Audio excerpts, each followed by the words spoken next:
तो दोस्तों आज आप लोगों का इकोनॉमिक्स का पेपर था और आप लोग काफ़ी डर रहे थे कि सर हमारा एग्जाम कैसी होगी।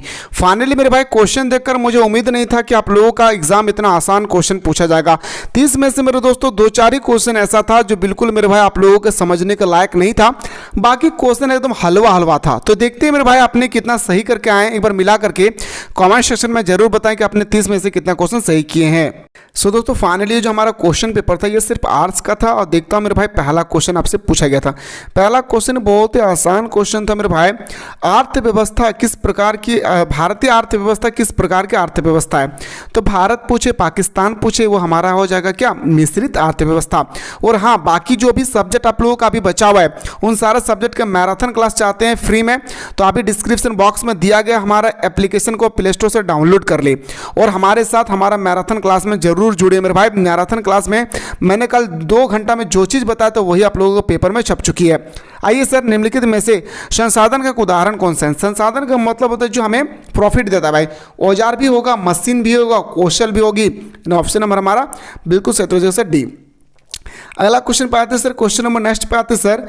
क्वेश्चन नंबर नेक्स्ट पे आते हैं सर। अगला क्वेश्चन है किस प्रकार की अर्थव्यवस्था में आर्थिक क्रियाकलापों का आयोजन सरकार या केंद्र सत्ता पर कर सकती है भाई?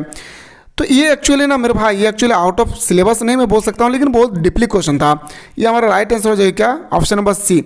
बहुत सारे स्टूडेंट्स क्या किए, पूंजीवादी बना के आगे, जो बिल्कुल गलत है मेरे भाई, याद रखना है, ठीक है। क्वेश्चन नंबर नेक्स्ट है सर, निम्नलिखित में से किस वक्र की ढाल ऋणात्मक होता है? मैं चिल्ला के बताते कि बजट रेखा की ढाल क्या होती है, ऋणात्मक होता है। फिर अगला क्वेश्चन आप लोगों से पूछा था, जब किसी वस्तु की कीमत में परिवर्तन से उपभोक्ता का व्यय स्थिर रहता है तो उस वस्तु की मांग क्या होती है? तो उस वस्तु की मांग हमेशा बेलोचदार होता है। और यही क्वेश्चन कल मैंने आप लोगों को मैराथन क्लास में भी मेरे दोस्तों मैंने आप लोगों को बताया था। यस या नो? चलिए सर, अगला क्वेश्चन आपसे पूछा गया था न्यूमेरिकल का क्वेश्चन, और मैंने बताया था कि बजट रेखा जिससे पूछे x/y कर देना है, आपका आंसर आ जाएगी मेरे भाई। यहाँ पे x/y क्या करेंगे तो 2/3। अब 3 को जब मेरे भाई हम 2 से डिवाइड करेंगे ना मेरे भाई, सॉरी 2 को जब हम 3 से डिवाइड करेंगे तो आएगा 0.6। तो जिसने भी हमारा 0.6 आप लोगों ने सही करके आए हैं, आपका आंसर बिल्कुल सही है। अब आइए सर अगला क्वेश्चन में बात करते हैं। क्वेश्चन नंबर नेक्स्ट पे आते हैं सर, किसी वस्तु की मांग को प्रभावित करने वाला एक कारक निम्नलिखित में से कौन सा है? तो वस्तु की मांग को प्रभावित करने वाला क्या है? मैंने आप लोगों को बताया था कि उपभोक्ता को अगर कोई भी सामान में रुचि ना हो। दूसरा बताया था मेरे भाई, उपभोक्ता का आय अगर घटेगा बढ़ेगा तभी हमारा मांग प्रभावित करेगी, है ना। चलिए सर, तो बोल सकते हो सर यहाँ पे सिर्फ एक ही ऑप्शन दिया हुआ था, तो ऑप्शन नंबर बी हमारा राइट आंसर हो जाएगी। क्वेश्चन नंबर नेक्स्ट पूछा गया था, उत्पाद और उत्पत्ति के साधनों के बीच के संबंध को क्या कहा जाता है? जब ये क्वेश्चन मेरे भाई मैंने हिंदी में स्टडी किया तो मुझे समझ में नहीं आया, एक्चुअली मैं कल बताया था। तो मेरे भाई याद रखना, इसका जो राइट आंसर हो जाएगी हमारा ऑप्शन नंबर सी। और आपने 30 में से कितना क्वेश्चन सही करके आए हैं जरूर कमेंट सेक्शन में बताएंगे भाई। निम्नलिखित में से स्थिर लागत का एक उदाहरण कौन सा है? आपसे पूछा गया क्वेश्चन नंबर नेक्स्ट मेरे भाई, स्थिर लागत का एक उदाहरण कौन सा है? तो बोल रहा है मेरे भाई कि किसका जो कॉस्ट है वो स्थिर रहता है। कच्चा माल, आप देखिएगा मेरे भाई, कभी देखिए गोभी 5 रुपये केजी है तो कभी 50 रुपये केजी है। आप देखेंगे मेरे भाई, प्रति इकाई बिजली, जितना बिजली को उत्पादन करेंगे उतना रुपये आपको देना होगा। कमीशन, जितना कमाएंगे उतना आपको कमीशन देना होगा। पर आपका अगर मकान किराया है घर में कि 50,000 है, एक महीना का 50,000, तो मेरे दोस्तों हर महीना आपका 50,000 ही होता है। 5,000 है तो आपको 5,000 ही लगता है, ना कि उससे ज़्यादा और ना ही उससे कम। यस या नो? क्वेश्चन नंबर नेक्स्ट था, पैमाने के प्रतिफल किस प्रकार के उत्पादन फलन की व्याख्या है भाई? तो बताएंगे सर हमारा हो जाएगा क्या, ये क्वेश्चन बहुत इंपॉर्टेंट मेरे भाई, दीर्घकालीन उत्पादन फलन। बहुत सारे स्टूडेंट्स मेरे भाई BSc मार के आ गया, जो बिल्कुल गलत है। मेरे बताए थे आप लोगों का प्रतिफल का नियम जो है 3 कैटेगरी में होता है, पहला, दूसरा, तीसरा, और ये हमारा दीर्घकालीन उत्पादन फलन पर लागू होती है, मैंने यह भी बताया था। अगला प्रश्न पे आते हैं सर, क्वेश्चन नंबर नेक्स्ट पे आते हैं 11 पे, परिवर्ती साधन का कुल उत्पाद अधिकतम होता है जब क्या होता है? तो बताएंगे सीमांत उत्पाद जब 0 होता है, यानी ऑप्शन नंबर हमारा डी इसका राइट आंसर हो जाएगी। क्वेश्चन नंबर 12 पे आते सर, किस प्रकार के बाजार में समरूप वस्तु का उत्पादन होती है? मैंने आप लोगों को बताया था, पूर्ण प्रतियोगिता बाजार में बहुत सारे क्रेता, बहुत सारे विक्रेता आते हैं और वस्तु का दाम एक ही होता है। साथ ही साथ मैंने आप लोगों को यह भी बताया था मेरे भाई, क्या बताया था कि हमारा वस्तु एक ही समरूप होती है। मतलब अगर हमारे यहाँ पे अगर चाउमीन बिक रही है तो पूरा सब दुकानदार चाउमीन ही बिकेंगे, इस चीज़ को याद रखिएगा, ठीक है। अगला प्रश्न पे आते हैं सर।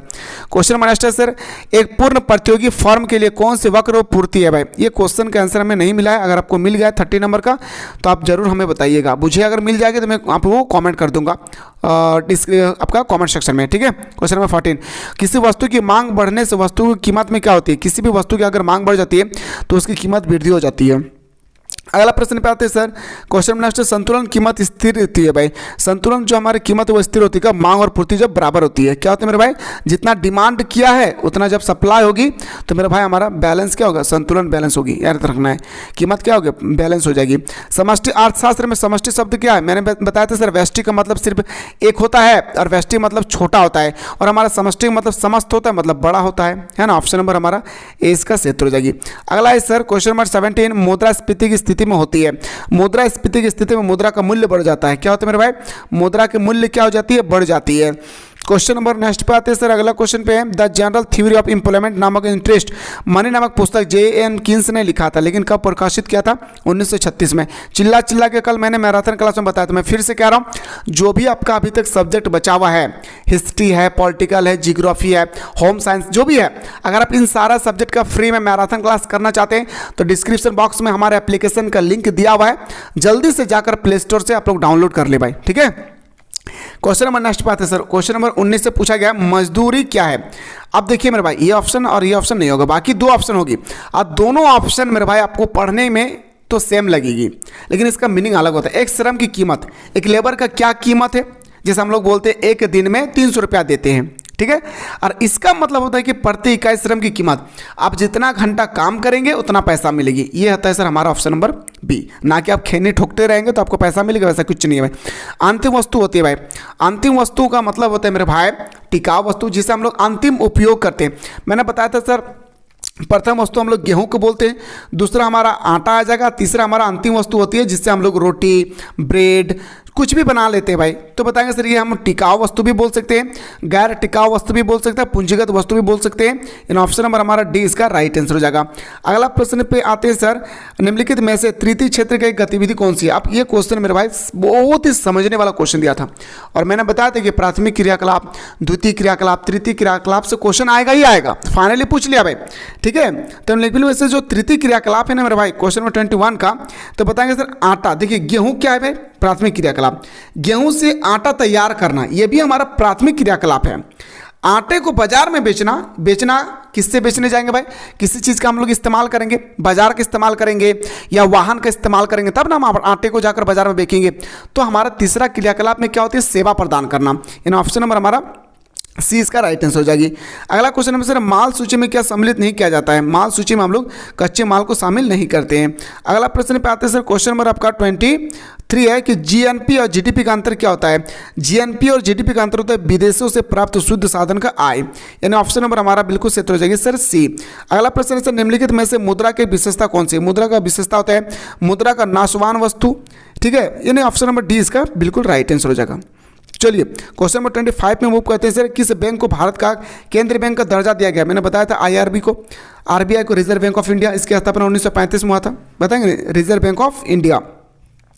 अगला है सर 26, निम्नलिखित में से किस चरण का मान 0 से लेकर 1 के बीच में होता है? मैंने बताया था एमपीसी का मान, यस या नो? बताए थे या नहीं 26? तो बताएंगे सर बिल्कुल आपने बताया था। 26 का हमारा उपभोग सीमांत प्रवृत्ति, ऑप्शन नंबर ए हमारा सही उत्तर हो जाएगी। अगला आपसे यहाँ पे पूछा गया था मेरे भाई फॉर्मूला, और ये फॉर्मूला में आपसे के का मान पूछा गया था, जिन्होंने बनाए थे ये गलत बनाए। देखिए के बराबर बताया तो 1/1 माइनस एमपीसी, यस या नो?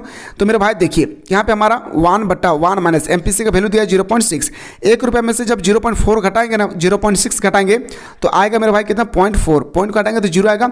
जब 10 को मेरे दोस्तों 4 से डिवाइड करेंगे तो आएगा 2.5, याद रखना है। ऑप्शन नंबर हमारा क्या हो जाएगा sir? C is the right answer.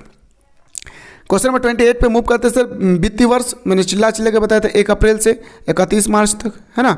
बाकी आपने 30 में से कितना क्वेश्चन सही करके आए जरूर बताइएगा मेरे भाई, ठीक है। अब क्वेश्चन नंबर 29 है भाई, निम्नलिखित में से पूंजीगत व्यय का उदाहरण है। पूंजीगत व्यय का उदाहरण क्या होगा? तो ऑप्शन नंबर डी इसका राइट आंसर हो जाएगी। अगला क्वेश्चन पाइए सर, बात करता है 30 नंबर, मुद्रा अवमूल्यन की स्थिति में होती है। मुद्रा अवमूल्यन की स्थिति में क्या होती है ये हमें पता नहीं मेरे भाई, कमेंट सेक्शन में आप लोग जल्दी से कमेंट सेक्शन में बताएं। बाकी आपने 30 में से कितना क्वेश्चन सही किए जरूर कमेंट कीजिएगा। 30 नंबर का आंसर और 13 नंबर का आंसर अगर मुझे मिल जाएगी तो मैं आप लोगों को कमेंट सेक्शन में बता दूंगा। फिलहाल बात करता हूँ नेक्स्ट वीडियो में।